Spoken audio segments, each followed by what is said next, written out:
What's up, gang? Andrew Cooper here, Alarm Fantasy Football. As you can see, no Howard Bender. He's still doing baseball stuff. Boring. But that means I get to bring on whoever I want. I'm bringing on my boy, Jag, from Footballguys. You know him you've been crushing content with Alfredo Brown over there. I really enjoy that show and the stuff you guys are doing. But what's going on, Jag? How you doing, brother?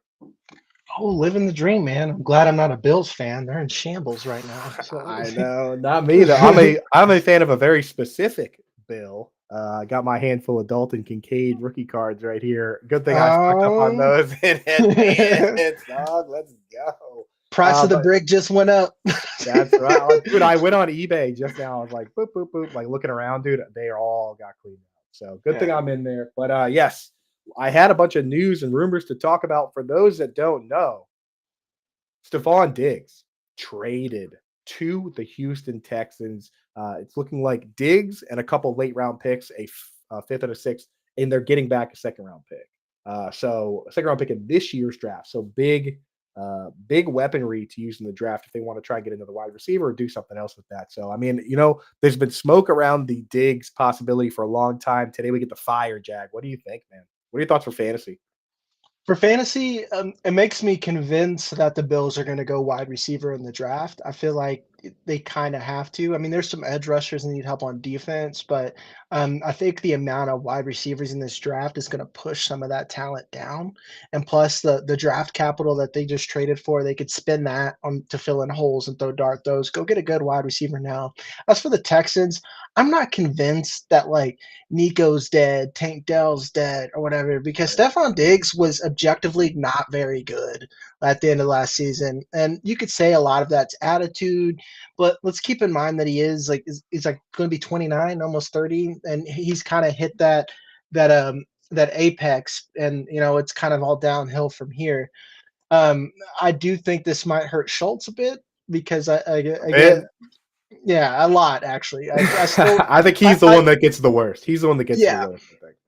yeah, Yeah. easily. It's Yeah. just because like Stefon Diggs was a short area guy, so like towards the end of last year, I think that's his the end of his career is just going to be a little dink and dunk guy, which Schultz I've picked up as a tight end too. Rest in peace, Yeah. because it I doesn't mean, matter anymore. it's tough, man. And the other thing is this team does like using a fullback. So somebody's going to be the odd man out for wide receivers for two wide receiver sets. So that's where I think like I have more confidence in Nico Collins as the big split end than I do Tank, but I think they're going to find plenty of opportunities to get all three guys in the field. Yeah, So, and again, in Dynasty, don't panic, don't sell those guys because like you said, Diggs was a guy that had injury issues coming in. He's gotten a gazillion targets. We talk about wear and tear. Like this dude has put this team on his back many yeah. years in a row now. So I'm with you on that. In Dynasty, not so bad. For redraft, I mean, the way I look at it is CJ Stroud, yum yum, give me some, and everybody else. I don't know if I want to play that guessing game. So on the Bill side, though, Dalton Kincaid wheels up. What about the other guys? Matt Collins going to be on outside field stretcher. Does Curtis Samuel now kind of move outside more? You think? I think Curtis Samuel's still always going to be an inside guy. I haven't seen him be like a high A dot guy. I haven't seen it. Like can he stretch the field? Yes, but running route nuance to consistently be on the outside, I don't think that's him. And then another thing is Khalil Shakir. I think he's a big winner. But again, with Curtis Samuel, I don't know how they fit. Like it Right. just doesn't make any sense. That's why like Matt Collins, I don't think he's real. I think he's a No. camp depth guy. That's why I think they got to get Brian Thomas, Troy Franklin. I wouldn't be surprised if they go Xavier Worthy. I wouldn't be surprised there, but they need that outside presence there. So Josh Allen is, if they don't fix that problem, he's going to be Superman again, asked to put the entire team on his back. So Yeah, Matt Collins is at this stage, we know what he is, right? It's yeah, when you go four wide, he's on the outside and he runs straight down the field, and you have to send, you know what I mean? Like he's just taking a safety with him when you go yeah. four wide. That's his only job. So we don't have to worry too much about him. But yeah, I mean, there's opportunity there. And I honestly think this now becomes maybe the number one, probably still the charge. I don't know. Chargers and Cardinals, if somebody goes at that spot early in the draft, would be the best spot. But I mean, this now becomes a premier landing spot for a rookie. Yeah. No Yeah. question. So yeah, today, folks, here's what we're doing. We had to get into Diggs right away. You have to dig into something like crazy trade like that immediately. I've got an article up on fantasyalarm.com. That one's free. You can check that all out. And you should be getting an all pro membership. We'll talk about that a little bit later. But what we're going to talk about today's show, we're going to do a little news and notes, just some other stuff. Obviously, that was the big news of the day. I'm going to ask Jag about a couple parts of his process for Dynasty just to get into his mind a little bit. We've been asking every one of our guests to kind of share one of their secrets. So hopefully you got a little secret for us. And then we're going to get to a new segment at the end that should be really fun. We're calling it the Orphan Crushing Machine.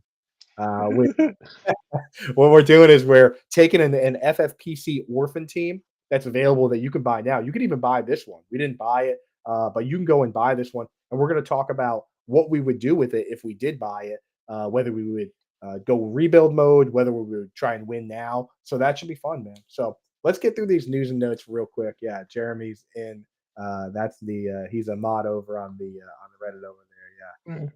We'll crush him up, dude. We'll crush him up today. So I asked Jag. I was going through a couple segment ideas, and I mentioned the Orphan Crushing Machine. And what was your response on I just laughed. I was like, it's like you had me at like the Orphan Crusher. Like nothing else mattered after that point. that? Yeah, we had the other segments. I mean, I got to find better names for the other segments to make it more appealing. So yeah, no, that's a good one. So other news. Not so much fantasy relevant, but this is a weekly show, so we want to just make sure we get everybody up to date.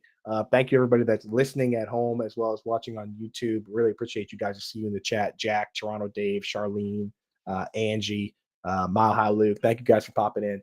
So Haasan Reddick traded to the Jets for a conditional pick. And this is very interesting conditions, Jag. I'm not sure if you saw this. They basically said, we want a second if he does anything. And the Jets were like, we don't have any seconds until 2026. And the Eagles said, that's fine. So basically, it's a third this year if he, gets hurt or doesn't really do much. If he plays 67% of the snaps and gets 10 sacks, it becomes a second, but it's not till 2026. What do you think about that kind of setup? I think in 2026, they're like, well, Aaron Rodgers will surely be gone by then. I think that's it, right? Yeah. It's like Yeah. we'll be ready to rebuild and retool at that point. But if we get a third this year, that's cool. Exactly. I mean, it's kind of smart. It's smart on both fronts where it's like you don't want, if they do really well, you don't want their second next year, right? Like if Haasan Reddick has 10 sacks this year, you don't want the second for the Jets next year. It's probably gonna be a good pick, right? Yeah. So it's smart to put that out in the future. Other news, again, we don't like to speculate on this, but I mean, we've seen video of Rashee Rice wrecking a bunch of cars in a street racing incident. We're going to wait for the legal on that, but what's your kind of general take on, situations like this? Like we saw the Tyreek Hill news where like it came out and then everyone panicked and then it turned out to be nothing with the report of his son breaking his arm. And then we've also seen situations like Darius Geis where he just went away forever. So, I mean, with a guy like this, like, are you still buying? Because in a dynasty startup, he has to go somewhere, right? Yeah. To me, he got cheaper. I thought he was a little too expensive in a dynasty startup because I have a hard time like being convinced that Rashee Rice is like my wide receiver too if I'm competing or I want at least a competitive roster.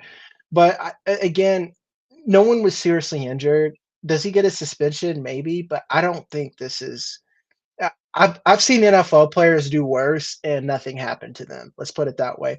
And then again, like you brought up Darius Geis, the difference between Geis and Rashee Rice is that Rice was actually productive and like a second round pick. Yeah, and a good player. So yeah, I mean, I think we just lost Jag there for a second. But I will say this to Jag's point on guys that have done worse. Just last year, I watched Jack Jones walk into an airport with a loaded, unlicensed firearm that had extended magazines in one of the strictest states in the country for that type of thing. So say what you will about those in general. The laws in Massachusetts are pretty strict on that type of thing, and he didn't miss a game. So Yeah. with the right lawyers, the right setup, we can be all right in these situations, right? Yep. Yeah. So Chiefs, they brought in J.K. Dobbins for a little visit, and Chiefs and Chargers both did it. They said he looked outstanding, but they turned around and signed Clyde Edwards-Helaire the same day that J.K. Dobbins is in the building. So, I mean, what are your thoughts on that? The other thing I wanted to bring up is they also And I love this kind of stuff, even when it doesn't pan out. Like I don't care. They brought in rugby star Louis Reese Zametz. He signed with the Chiefs to possibly play running back and or wide receiver. What do you think about this new this new backfield with a rugby star, Clyde Edwards-Helaire back again, and then of course Pacheco? Well, you got to have that six lineman. So CH, like, here we go. He's going to come out to pass block. No, Um, the Willie Snead split guard set yeah, up. yeah. So like to me that's what I think of that. And if anything, the only news I'm going to take out of this is J.K. Dobbins, RIP. Because like to me, you bring in J.K. Dobbins, his knee looked bad last year. He tears an Achilles. Then like he comes in and yeah, he's been cleared medically to like walk, I guess. But like to be the high caliber player, um, I don't see it. Yeah, I no, just don't see it. And to me, if you're holding on to those shares, just try to sell them if you can for anything. I'm with you, man. I mean, like, it's an indictment on both him and AJ Dillon that they could have kind of signed anywhere, and then they ended up back on the team where they were already the backup. And it's ugly. You wanted them to go anywhere else, right? You wanted a Yeah. fresh start. Like you didn't. The last thing we wanted was more of the same for guys like CH and AJ Dillon. Yeah. Last piece of news here, I want to get your thoughts on. It doesn't really matter that much. Carson Wentz to the Chiefs. I specifically wanted to ask you. I saw the other day you posted. People were posting lookalikes, and they said, and you posted Donald Glover, which I can see it. Mhm. People tell me Carson Wentz. I've heard that one. Do you see it? Is it there at all? It is there. It's because you both have beards and you both have red hair. But like Okay. beyond that, My like hair's not as red as his. It's yeah, that's Wentz. what I'm It's more saying. of a And I just kind of dislike Carson Wentz, and I like you. So like that filter is on my face right now. Like it's hard for me to look at you and see Carson Wentz because I don't feel like visceral anger. yeah. Okay. Well, I think that's great. Yeah. I mean, like I've also gotten just like him. I've also gotten the Prince Harry. The other day, I was at the mall taking my daughter Oh, I to like. see Prince Harry. Okay, that So makes more okay. sense. So the other day, I was taking my daughter to the mall to get a picture taken with a the Easter bunny, and some woman came up to me and just goes, "You look like Prince Henry," and I was like, "Prince Henry, like the eighth?" And she's like, "No, the prince there." And I went through. So what I was saying, Jack, is somebody came up to me at the mall and was like, "You look like Prince Henry." I was like, "Prince Henry? Who? Like Henry the Eighth?" And they were like, "No, no, no, no, no. The guy there on the TV there." I'm like, "What?" And then somebody pulled it up on their phone. I was like, "Oh yeah, okay, I'll see that." At the mall. At the mall, just ready. I got a Prince Henry. So there you go. Toronto Dave called you Ben Affleck. I've seen that movie too. Ben Affleck. You from Boston, you Ben Affleck. So yeah. Okay, let's hit on some quick rumors and let's move on because I want to get to this orphan. Vikings preparing for a scenario where they start Sam Darnold. How do you feel about that? I mean, It's a terrible scenario, but I don't know. I think this is me getting deep in the weeds. This is really me putting the tinfoil hat on and trying to play 4D chess. I think the Pats are gonna or JJ McCarthy's gonna go top three. This is what I'm hearing because they want McCarthy. They want someone like that, and they're like, man, we might not get him. Like we might not get him. So like Sam Darnold's our guy, and I think Sam Darnold is a good QB for that system. I think he's much better than Jimmy Garoppolo and these other guys that you kind of throw in to be like a placeholder. His problem is that he kind of makes some bad decisions sometimes, and you need to have him protected. But I think he has a good arm, and I think that him learning this system a little bit from Kyle Shanahan. Granted, Kevin O'Connell's a little bit more Sean McVay, more pass heavy than he is like the Shanahan, the passing tree, and that's debatable if Shanahan even runs the Shanahan offense. But um, Sam Darnold, if he's on your waiver wire, pick him up. He shouldn't be. right? If you could get him in a package for cheap, I would take him. Sam Darnold's someone that I routinely roster because he's like a one play away guy, like an actual one play away guy. That's such a good point regarding JJ McCarthy because there's been so many rumors, right, that he's going to go to the Vikings, and now they're hearing that he might go ahead, and they're kind of saying, "Hey, you know what? If we don't get our guy, we'll just start this guy." So I mean, I got to check and see where JJ McCarthy's over under is set because I don't think he's getting past 12 given all this information that we're getting now. Yeah. So Because that's an I think interesting one.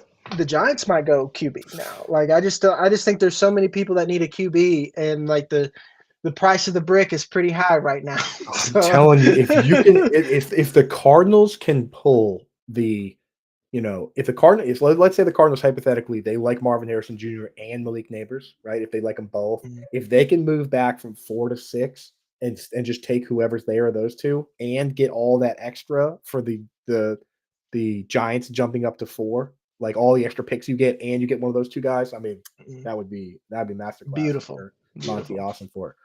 Last piece of news that I wanted to talk about kind of involves that Jim Harbaugh ranting about how important offensive line was at the coaches' meetings. Do you think there's a possibility that he takes like Joe Alt or somebody at 5, or trades back, or are you with me that it's like I look at the landing spot for fantasy and I'm like, please just take a wide receiver or Brock Bowers at 5? If he thinks Joe Alt's that good, then let's put it this way: if they nail it like they did Rashawn Slater, go Right. take Joe Alt and go get a wide receiver in the top of the second, because I still think there's quality guys there. You could get, Lad McConkey, Xavier Right. Worthy. There's someone that you can get there, especially if they plan on running the ball. But to me, Jim Harbaugh, I believe him. If anything, he's like, I don't know what coaches speak index says, but I think he's like almost honest to a fault. He's just sitting there Yeah. like running his mouth and talking. So like Chargers fans, I would be prepared to be disappointed. Like Right. I really would be prepared to be Yeah, disappointed. he's the best, dude. And I'll give you my favorite Harbaugh quote in talking about this and taking offensive line. Harbaugh once said about they asked him like, why you're the quarterback guy? Why are your quarterbacks developing at Michigan? Why isn't Michigan turned around when he first got there? And he goes, you can't expect to plant potatoes today and eat potato salad tomorrow. So it could be a slow rebuild over there Yeah. with Mr. Harbaugh. But I Mm, will say this. I mean, and again, like you talk about the offensive line over there. Have you seen the pictures of Zion Johnson coming in, their center? Dude, mm-mm. he beefed up this offseason. It looks like if you took a porta potty and filled it with cement and then just dumped it over, that's what this guy's looking like. That line is gonna be mean. I think Harbaugh told these guys, he was like, let's get mean and lean. He's looking big. So you know what? That run game over there could be killer.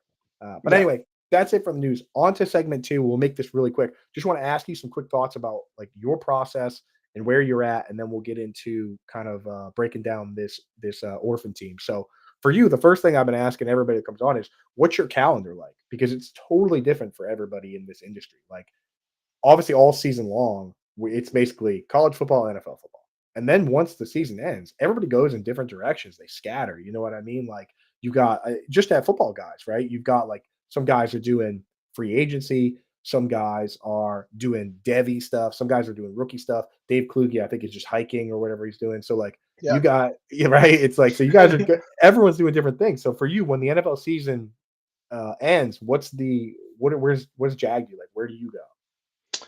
um, this year because like I went full time towards the end of the season, but before then I was a radio producer. So Saturdays I was covering CSU games, so I couldn't like watch college football or really care about it in season. It was CSU, then NFL.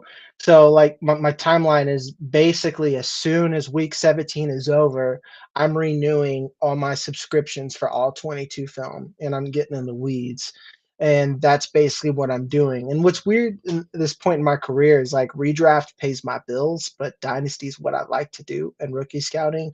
So redraft has taken a lot of that time in season and leading up to it. So like quite literally, my girlfriend, she'd be well, is that time of the year where you don't come to bed? I'm like, yeah, it's that time. I don't come to bed because I'm watching hours and hours of film and grinding. And then and what's crazy is I don't do Devi either, because I really like the process of Dynasty, where you can rebuild, you can buy an orphan, and it simulates as much as possible real football. Whereas Devi, if you flub a Devi draft, you are you're screwed for like Yeah. 4 seasons. It's so hard to get out of. My first Devi roster is my first Devi roster, and it shows because it's like it's start two tight end and tight end premium. I don't know when I'm going to get a tight end.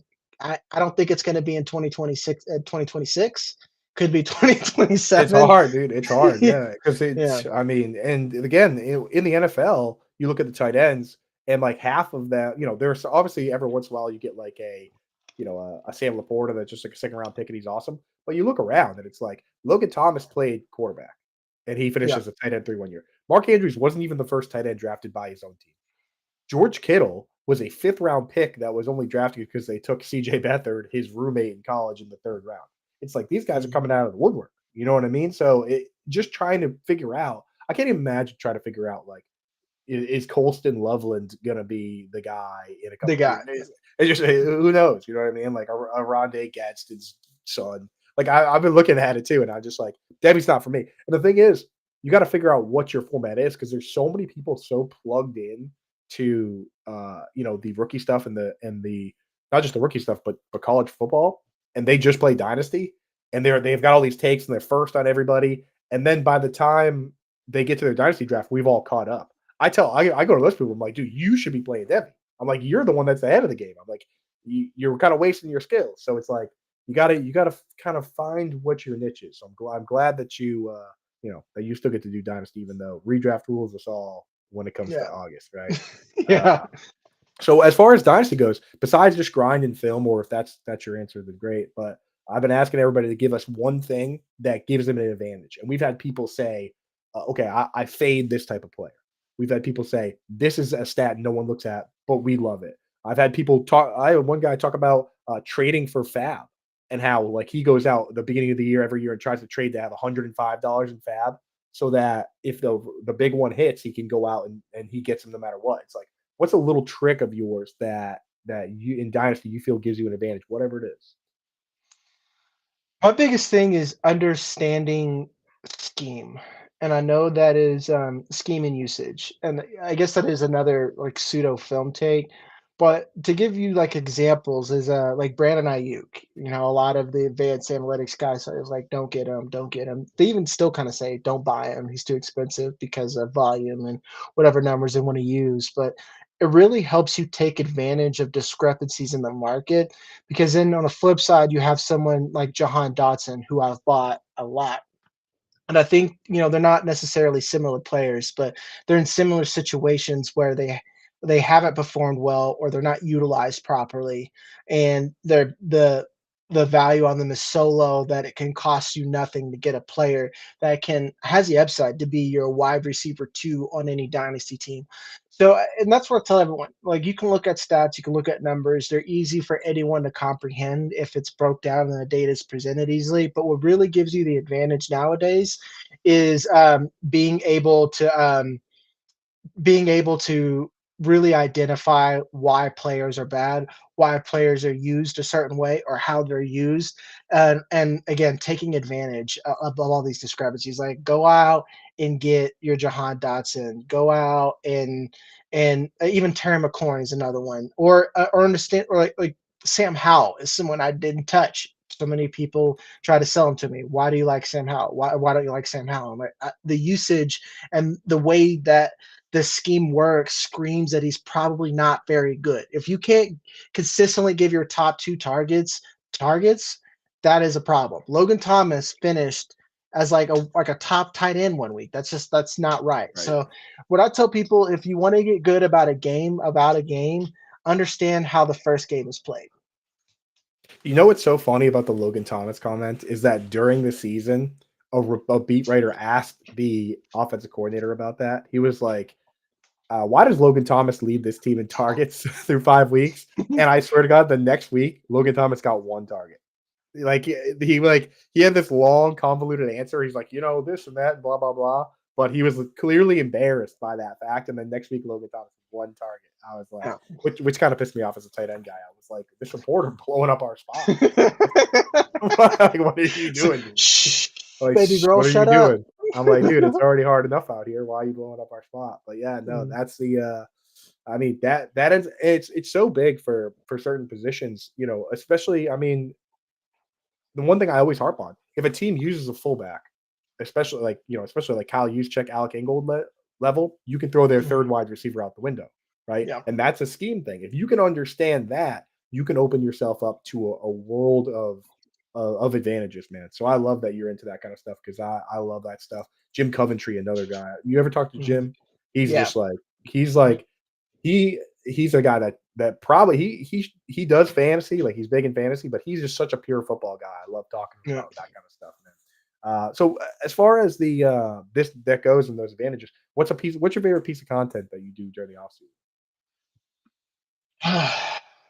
It's okay to That's say kind of shows too. You know what I yeah, mean? that's kind of it's like right now it shows because again, if anything, I've had 3 different kinds of career paths in this, in this industry, if that makes sense. And like before I really liked doing rookie content and like now I kind of do recaps. That's kind of my favorite thing to do is like I like generalizing the season and packaging that content in a entertaining fashion while giving some advice. Cause like I think as an analyst, people come for my jokes, but they stay because like when I get on a show or I give tidbits of interesting football information. So right now it's my recaps. I enjoy making people laugh at their misery on their teams as much as possible, or celebrate the W's. So that's my favorite thing right now. Yeah, I mean, honestly, my favorite analysts to follow are the people that do mix a bit of humor in there. Like when Mhm. I decide who to follow or not, like Ian Hartitz or you Yep.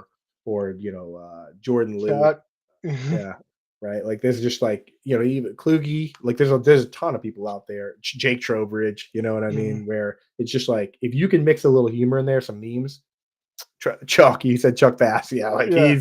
he's on another level, dude. I love Chuck, dude. So yeah, it's Mhm. good. It's good, man. It keeps things interesting. So, all right, last question, and then we'll get into this next one. Is that for you when we talk dynasty, we talk about players? What's kind of the format that lives in your head? Like everybody, my buddies from home, when we talk about football, fantasy football, they're thinking about our hometown league, which is like 12-team redraft, half PPR.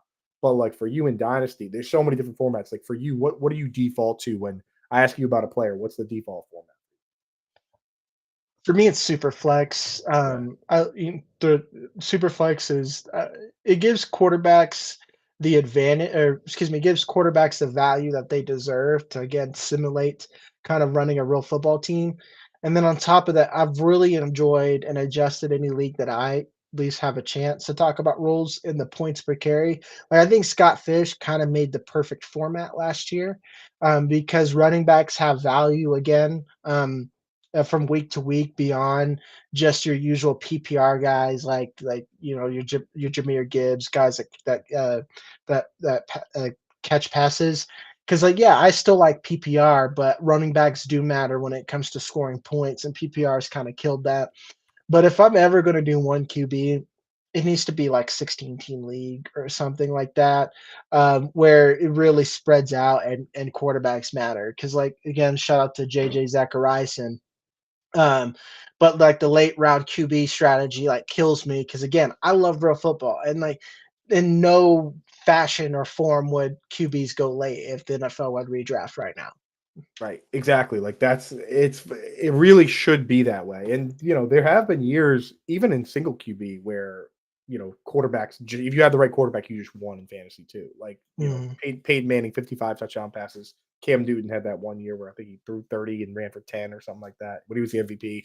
So, but yeah, it does even it out. I think that Superflex tight end premium mhm. does smooth things out for everybody. And again, tight end premium isn't the boost that people think it is. But if you want to play Superflex tight end premium, boy, do I have a spot for you to do that. MyFFPC.com. And if you use promo code Coop right now, they'll give you $25 when you deposit $35 or more. There's two main ways to play over there. Look at that. Matt Deutsch behind the glass with the QR code right on the screen. What a oh. And I can tell you it's in the description too. So click the link there, get set up MyFFPC, use promo code Coop. They'll give you $25 when you deposit 35 or more as a first-time player. And there's two ways to play. You can do a startup where you're just drafting from scratch, and that's a big endeavor. And as Jag said, if you mess it up, you're setting yourself up for a world of hurt for a long time. Then there's my favorite one, the funnest version, which is picking up what they call an orphan team, which is one that someone's abandoned, and they basically put them on there and sell them for less than what the buy-in is. So you can go up, pick some of these teams. Some of them are bad. I mean, Jack, you and me were looking through of them. One of them is a $750 buy-in team you can buy for $1. But how scrappy was that team, Jack? I mean, it's rough, and it's like again, like you said, yeah, it's $1 because I mean, you got to do some work. You got to Yeah, do a yeah, lot of work to turn that around, and probably eat costs for like a year or two. So exactly. But that's the ultimate. That's the ultimate move is to save one of these teams, and you get it at a discount. Jack here in the chat has picked up 5, and he's a Fantasy Alarm member, so he's hitting me up on the Discord and stuff, and we're getting that thing fixed. What we're gonna do today on the show is go through and do a little segment we call the Orphan Crusher Machine, where we pick up one of these orphans and we just crush it. We talk about what we would do with it, what direction we would go in. So go over to my FFPC, get set up now. Use promo code Coop. They'll give you $25 when you deposit $35. What I'm going to do, I went through and I picked out a team here that I think is kind of middle of the pack, so that there's a little debate on whether you want to go all in now and try and win, or whether we want to play for the future. So I'm going to pull it up now. Hopefully we can see it all right here on the screen. I can do some zooming and whatnot here, but let's take a look at how this looks. it Looks all could be right. worse. Yeah, it Could could be be worse. worse. It's on the screen. It's on the screen here. We'll get it zoomed in real nice here. All right, so let's scroll through this puppy. That's not the team that we were looking No, scroll back at. So, up. There you go. am I going up or down? I don't know at this point. This is just great. This is a great show. Okay, here we go. This is the There we team. go. Yeah. All right, so Superflex tight end premium. This team right here is a $250 buy-in team, and you can buy it right now for $129. So pretty much half off. And then of course next year you got to pay the full dues. I've also seen some people. I don't know how. I don't see any problem with this. If you think you can increase the value of the team over 1 year, you can buy some teams and then fix them up and then flip them. So if you think you can fix this team up, buy it for 129, next year sell it for $200, make a quick $70. Why not, right? So here's the squad.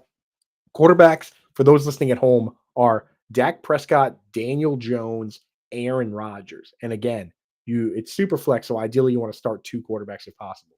Running backs, Tony Pollard, Joe Mixon, Alvin Kamara, Chuba Hubbard. So not bad there. Wide receivers, we have Jordan Addison, DJ Moore, Deontay Johnson, Curtis Samuel, Demario Douglas. Curtis Samuel getting a little boost today. There you go with the Stefon Diggs trade. Tight ends are Michael Mayer and Zach Ertz. The place kicker, Nick Folk. Defense, Pittsburgh. And I picked this one specifically because a lot of these ones, or not a lot of them, honestly, but there's a few of these ones where people trade away they're kind of jerks. They trade away all the picks and they just sell the team away. This one has all their own picks for this year and next year. So they came in 6th place, middle of the pack, 1-6, 2-6, 3-6, all the way down, and all the way to 7-6. There was a team on here, Jack, that traded all of their picks for this year away, literally all 7 rounds, and not a single pick. And then they're like, "Oh, sell the team." Yeah, what a joke. But anyway, so yeah, looking through this team, the first thing you got to do when you grab a team like this is ask yourself, when I buy this team, do I think I can win this year, or do I want to play for the future? That's really the question. So when you look at this squad, is this one where you say, hey, you know what, I could win right now with this team? There is a path to where you could be competitive, but to me, this is going to be one where you're going to be sweating towards the playoff push time and in the playoffs because you're like, I need someone to lose, or I need to score X amount of points Right. to squeak in to the playoffs, then I hope I run. Could I be wrong? Yes, but like DJ Moore, borderline wide receiver 1, Jordan Addison, borderline wide receiver 2. What is Deontay Johnson? What is Curtis Samuel? Right. I like Demario Douglas, but I like to buy him for a redraft team. So, and then you look at the running backs. You have red flag running backs. You've got running backs on second contracts on new teams. Alvin Kamara, who is a Yeah. Saint. So let's just put that out there. Then Chuba Hubbard, who is a Panther. So, if anything, this screams I should tear down. And what I mean by tear down, I think Jesse Moeller says this the best. You want to tear down, not tear down, Right. meaning move these running backs off for either draft picks, or running backs like Tajay Spears. If I can get Tajay, well, Tony Pollard, especially if you have Tony Pollard, just try to get Tajay Spears. Joe Mixon, you might not want to trade him now, or you could want to trade him now when everyone's Right. hyped about the Texans and try to get someone else. And then the scariest part is like if this is super flex, Aaron Rodgers is your QB2, Daniel Jones is your QB3. That's what's going to kill you. Yeah. Is if so yeah, Dak Prescott's your QB1. Depending on what you think about Dak, that I think he's an okay QB1 if you punt. But again, that's the huge hole there. So like to me, you've got to tear down. Otherwise, you're gonna to me, you're just gonna sink the cost of this team even lower, and you're not going to elevate its value or put yourself in a better position to win next season. Yeah. So okay. So let's for the bulk of this segment, what we'll do is we'll focus on uh doing a kind of constructive rebuild where we try and get younger and do all that. Before we do that, though, I want to ask you, let's say hypothetically you were to buy this team, because again, this team has some older players, has some younger players, and it came in sixth place, so right smack in the middle. Let's say hypothetically you were going to go all in this year, right? So what would be some moves that you would do on the flip side, right? Because you've got older running backs. You have, I mean, hypothetically, you're starting Prescott and Rodgers all year. What would we be looking at? Like you have these younger wide receivers. Would you look to go after a older but more slam dunk wide receivers right now, or if you were going to go, if you were competing this year with this team, would you just kind of stick with what you have and try to make minor upgrades? If you just want to go all in and try to win the league, I would try to package my first with Jordan Addison Yeah. and go get a top wide receiver. Or try to package your first with, if anyone will do this, Aaron Rodgers and try to go get a quarterback. And then here's another option. Depending on how your league format is set up or whatever, or again, knowing your league and how people are going to draft and looking at other people's rosters and assessing their needs, JJ McCarthy could fall to the 106. Like a future starting quarterback could fall there. You could use that and then feel good about starting and then package Jordan Addison in a second for someone else or go and try to buy Devontae Adams. So there is a path to winning. You definitely need to look at other options at tight end. Michael Mayer Yeah, in a you got vacuum it. is good. You got to go. You got to upgrade right now. Like, and for Yeah. and you mentioned a key point for anyone that's thinking about taking over some of these teams, like Jack Straw has been in the chat. One of the key things you got to do here is you got to understand what the other needs are for people in your league. So Mhm. with a guy like Aaron Rodgers, the team you're trading him to is going to be competing now. Yep.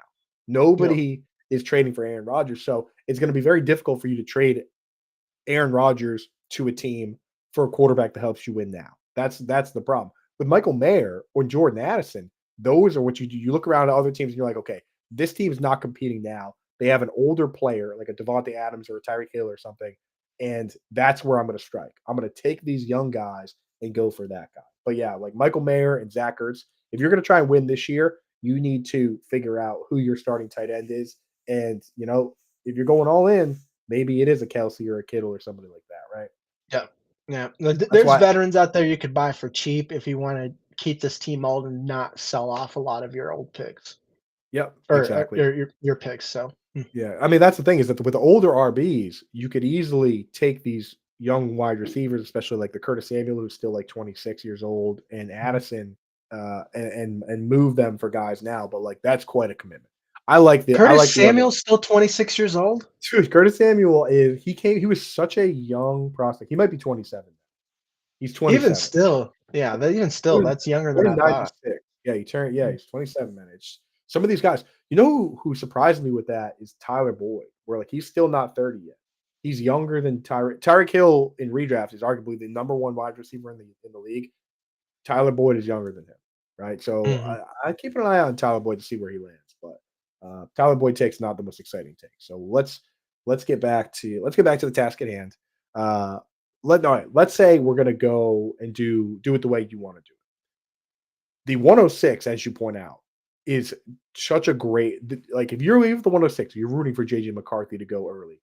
bad, right? Because Yeah. if you get 4 QBs in the top picks, and then you have Malik Neighbors, and then you have Marvin Harrison Jr., whatever order you want to have them, then the 6 is an amazing pick, is it not? Yeah. I mean, you can like the 106 can fix every problem you have, but running back. You you can realistically get Brock Bowers. You could get Roma Dunze. You could get McCarthy. Maybe Broncos getting Bo Nix seems to be gaining a lot of steam. So I could see that happening. Like to me, the 106 is a good pick. Like the 106 to 109 range, I have bought so many of those picks because of the flexibility and being able to get best case scenario, or excuse me, best player available. So you have a lot of flexibility with that pick. It's like we keep saying, what does your league need? What kind of moves can you make? And after the draft, what and we know exactly where these rookies fall. Where does the value lie? You know? Yeah, I have the 106 in a format just like this, and I have to admit that I'm looking for any possible excuse that I could have to draft Brock Bowers because I want him. I want him on my team, and I want it's tight end premium, but I Mhm. understand that the value's not there. So I don't know. I might have to see if I can trade back one spot. Hopefully nobody's watching the show that's picking at like 107 or 108, and they know they know what I'm up to. But I don't know. I want to take him. But again, in a situation like this with a team like this, you probably shouldn't take that particular player, right? No. It's not gonna translate for you. So okay, we're going with the uh kind of the soft rebuild was kind of what you phrased it as, right? Mhm. All right. So Aaron Rodgers in a format like this, what would you accept back from him for him in terms of let's say you were just going to take it. Let's say we're pretty set on taking uh running back or quarterback at 106. What pick would you let Rodgers go for to a team that's competing to win now? Right now, Aaron Rodgers is probably worth the second, but again, here's another scenario. Let's say that you don't want to compete and you're just what I call like you're playing jazz. You're just seeing what happens, Right. and you're kind of uh looking how the dominoes fall. I Right. think Aaron Rodgers has a chance to raise his value to a late first. So that's like an in-season trade that you can do. But right now, I have a hard time seeing anyone paying more than a second round pick for Aaron Rodgers. So Yeah, so in that case, that's actually a great point and great. Yeah, I like the Jazz because you're just kind of noodling around, yeah. seeing if the crowd, and if the crowd goes crazy, then you're just like, and if they're, that's you try to compete to win, and if they're not, they're just kind of like, order drinks or whatever, then you're just like, all right, dude, Aaron Rodgers, get out of here. Yeah. But that's such a good point, especially because the teams competing now, right, are in a position where their picks are going to be back end firsts, but they're not going to be early seconds.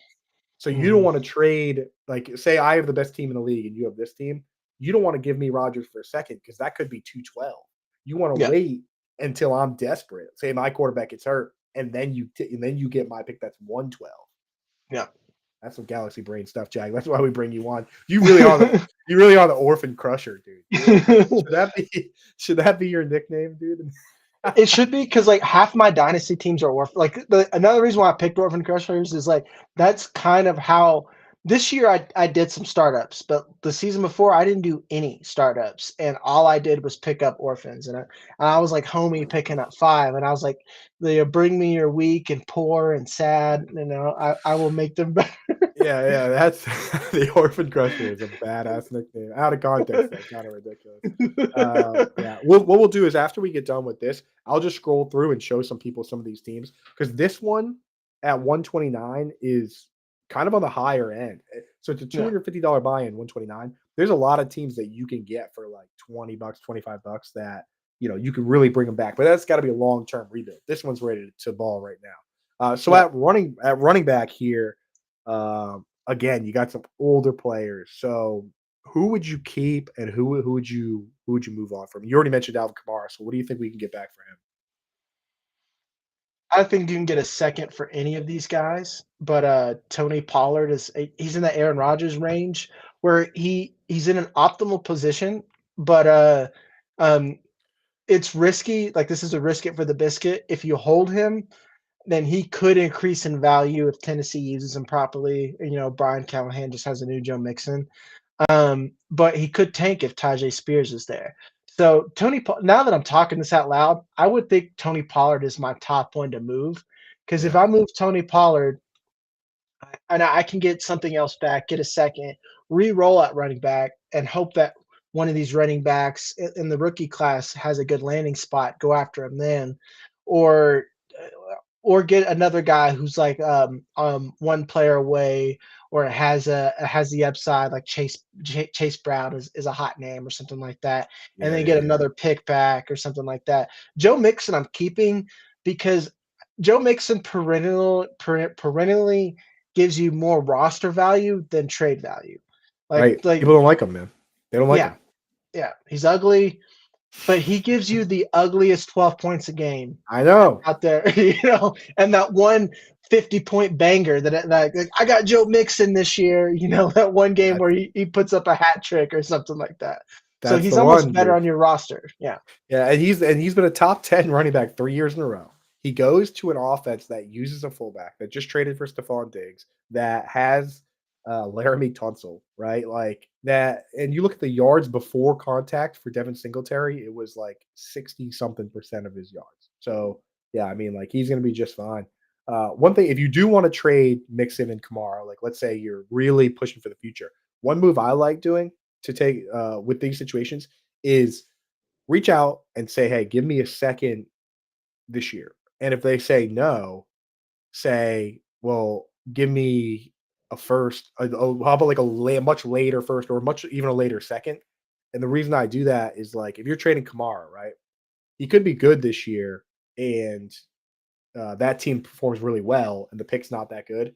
The farther out the pick is that you get for Kamara, kind of like the real life trade with Haasan Reddick and the Jets and the Eagles, where they're saying, "Hey, this team's gonna be good this year, but in 2026 or 2025, they're gonna suck, and that pick's gonna be good." You can do that here and say, "Okay, Kamara is good now. He might be good next year, but if I trade for a 2025 or 2026 pick, right now, or sorry, Mhm. 2026, 2027, now you're basically saying, okay, uh, he's not going to be good by then. He's going to be 32 or whatever, right? Yeah. Yeah. So you can kind of, and again, the people competing now, like me and a lot of my leagues I'm competing now, I look at those picks and they're meaningless to me. They're like monopoly money. I'm like, yeah, dude, have those picks. I'm good. I'm just trying to win the league now. So like, I'm much more willing to trade those away myself. So just a little bit of psychology there. Chuba, And what are your thoughts on Chuba Hubbard before we move on? I Thank, want to get thank you. I was about to bring that up. yeah. Chuba Hubbard is what I call my dynasty blinders. I physically can't see Chuba Hubbard because I Right. don't care about him. I don't think he's real, and and a lot of people like him because he gave you exactly. Yeah, he got him on now. He That's gave what he's you gonna some. say. Yeah, he gave you some value. He gave you some value, so people legitimately think like, man, I like Chuba Hubbard. If you can get a second round pick with Chuba Hubbard, again, when you look at the wide receivers that fall in this class, and the running backs are very ambiguous, I think second round picks have a lot of value, and you could easily make this team not only compete now but increase its value long term by acquiring these seconds. So go get, even if it's a late second for Chuba, for someone who's like competing and needs running back depth, go and do that 100%. Like get Chuba Hubbard off your roster at all costs. And if you get a third, consider that you can package a third round pick with something else to move back up into the second and get Right. yourself something else. Yeah, So, and do it now before the draft, and yep, because they could draft somebody, and if you get you past the should. draft, I might wait. If I get past the draft and they don't add anybody, I might wait till the season starts and he's like the starting running back, and then try and move him then because they did add 2 guards, right? They added Mhm. Robert Hunt, and the running game could be a little better. We don't know, man. Miles Sanders, Dave Canales came in and was like, "Hey, you know what? We're just going to let these guys compete." So there's not even a guarantee that Chuba gets all the work over Miles Sanders. This new regime could, I mean, I know it's Miles looking kind of rough right now, but new regime, you know what I mean? They have no loyalties to anybody. So, we'll have to see on that front. But yeah, Chuba, he had so many opportunities with Christian McCaffrey out and did nothing. It's like, well, how can Yep. we get excited now? At wide receiver, this is where I'm not doing too much. I don't know about you. Uh, You've got some young guys, man. You got some young players. So I think this is where this wide receiver group is kind of the reason you do the soft rebuild, right? Yeah. Yeah, because you don't want to tear down, and that's why I said like Jordan Addison, I'm gonna package him to move up. If anything, I'm not trying to sell him to get what I Right. guess if you could try to buy Rashi Rice with Jordan Addison right now, buy the dip on him, maybe go do that or something. But it's like you said, like if anything, if you just get one more stud wide receiver, this is a slam dunk wide receiver room for you. Like if Right. you could somehow go get Michael Pittman, Brandon Ayuk. And again, these are just scenarios that I don't know can happen. But if you can, then this is why I say it's a soft rebuild. Because again, you're only moving a couple of pieces away from getting there. And this is why I tell people to like play jazz. Like you don't need to be set and like, well, I'm going to win. I'm going to compete. Just acquire talent and good players with high value, then especially this time of year, then try to build a lineup. We just hit April, folks. We just hit April. You don't need to have a perfect starting lineup. You just need good guys that you can build around in August. Right. And you look at this team, yeah, and you got to know this coming. We already talked about it. This draft at 106, you're going to get a quarterback or wide receiver that you can potentially plug right into your lineup. Yeah. So, like, you might not even at least wait and see if you have that problem, because if you have Malik Neighbors, you might not have that problem where you need a Michael Pittman. You might be all set. At tight end, I mean, Zach Ertz got to go. First, I mean, like, if you can get anything for Zach Ertz, and a couple of these guys on this particular roster, this is one that one of you guys out there watching, you should probably buy, and maybe I'll buy it, because Curtis Samuel just went up in value just now. Zach Ertz, I mean, they got rid of Logan Thomas. They brought him in. He has played for Cliff Kingsbury already, where he was getting set like 6.5 targets a game, and they're going to draft a quarterback at 2. So Zach Ertz today is worth a lot more than Zach Ertz was worth even a month ago, right? Like, or 2 months Yeah. ago or whatever.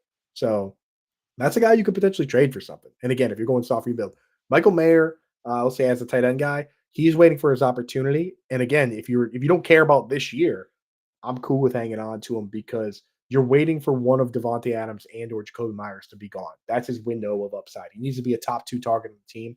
He already beat out Austin Hooper. Austin Hooper's gone. So now that's what we're waiting for. And hopefully that window will come.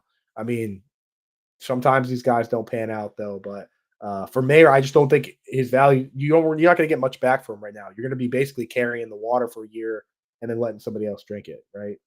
Yep. And to me, Michael Mayer's he's my Trey McBride. Trey McBride, I drafted a lot of him, and I'm like, all right, I'm gonna put him on my taxi squad and forget about him until because he's behind Yes. Zach Ertz. And then like that's where Michael Mayer's at. You could buy him low, just like Trey McBride. You could buy him cheap, see what happens.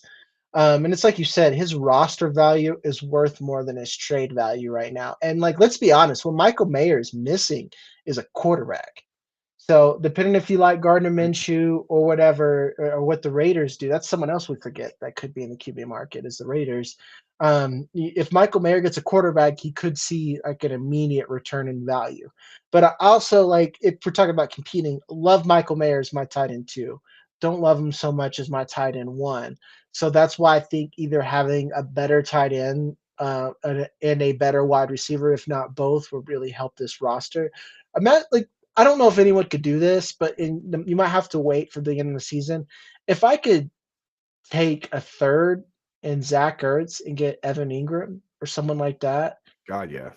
yeah, I don't know if I would never do that, but I'm saying some people might do that. Right. Yeah, yeah, Go yeah. go and try to do it. So Yeah, for sure. Now you got to check your format. If your format allows, so if you're doing a rebuild and your format allows you to drop your kicker and add a player, then do that, because who cares, right? It's like mhm. even if you have Justin Tucker, no one's going to trade for him, and it doesn't matter. You're not competing now. So if you could drop your kicker for a player and stash another player for this period, then I do that personally. I mean, Mhm. like what with Nick Folk? I mean, what the heck? You don't need him, dude. The other last thing I want to mention, if with these picks, I mean, Jack, 7th round picks in the 12-team league.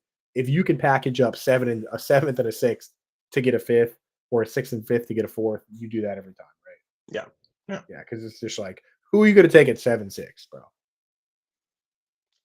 I mean, looking at how shallow these were, This is also the I don't know why they do 7 rounds. I don't know. On a lot of my FFPC teams, I just waive those picks. I don't even make them because I don't got people to drop.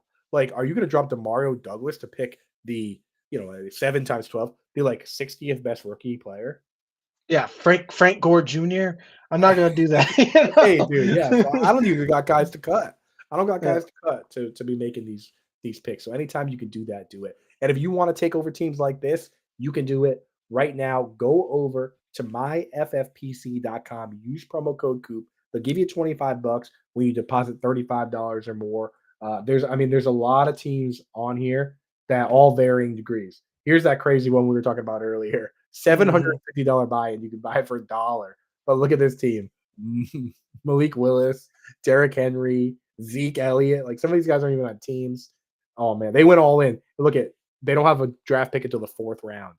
So yeah, I mean, shoot, if anybody picks that team up, I will go out of my way to help you battle it out and see if you can increase the price. I have some ideas. So hit me up on Twitter at Coupe Fiasco. Hit him up on Twitter at Fantasy Blue Chip if you do pick that team up.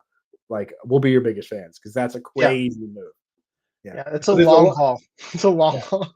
There's a lot of other good ones. I was looking at this $500 one for $399. This is one of the most compete ready teams. $250 one for $19. Like, if you think you're savvy, you can grab these and win, or you grab these and flip them. It's pretty fun, man. It's a lot of fun. I'm not gonna lie, your sales pitch I've heard people talk about FFPC. I really didn't know how it worked. And like now I'm like, $19? It's like, can I make this team worth $250 next season? I guarantee you. Yeah, that's the thing. I went through. I'm like this one, and I know with this team right here, I know I can turn around and sell this team next year when you get all the picks back. Just by getting they have all their 2025 picks. Just by posting this team with all its picks, it's going to be worth more than $1. So Yeah. something to think about. It is a lot of fun doing it. So, but anyway, Jack, thank you so much for joining us, man. The first edition of the Orphan Crushing Machine with the Orphan Crusher himself. Tell everybody what you got going on, man. Where they can watch you, where they can read your stuff, dude. Just follow me on Twitter. I post most of my stuff there, but make sure to go to Footballguys and check us out. We have our rookie guide going out now, and then me, Alfredo, Nick Whalen, and Daniel Harms are going through and making our prospect videos to go along with that. Basically, we have all the rookie coverage that you could want up until the draft. I can't think past the draft right now, but that's what I got going on. Yeah. Oh, good, dude. Dude, Harm's such a good guy. Shout out, dude. Obviously, Whale and Alfredo, they're fine. But dude, Harm, those guys are all awesome, man. I love the football guys, dude. Shout out to Joe Bryant and the crew. And shout out to everybody in the chat, man. Thank you guys for hanging out. Jack, Hal, Anthony, dude, Jeremy, everybody that pops in. Really appreciate you guys. And we're already up and running with our underdog best balls and everything, and the FFPC best balls over on the Fantasy Alarm Discord. So make sure you're signed up as a Fantasy Alarm member now. Go to fantasyalarm.com/win. You get 40% off the entire year. And now is the time to do it because it gets you basically all the baseball season, all football season, all hockey, all basketball next year. We got golf, we got MMA, we got it all. So that's it for us today. Thank you so much for joining me, Jack. Thank you, chat. Thank you, Matt Deutsch behind the glass. We are out of here.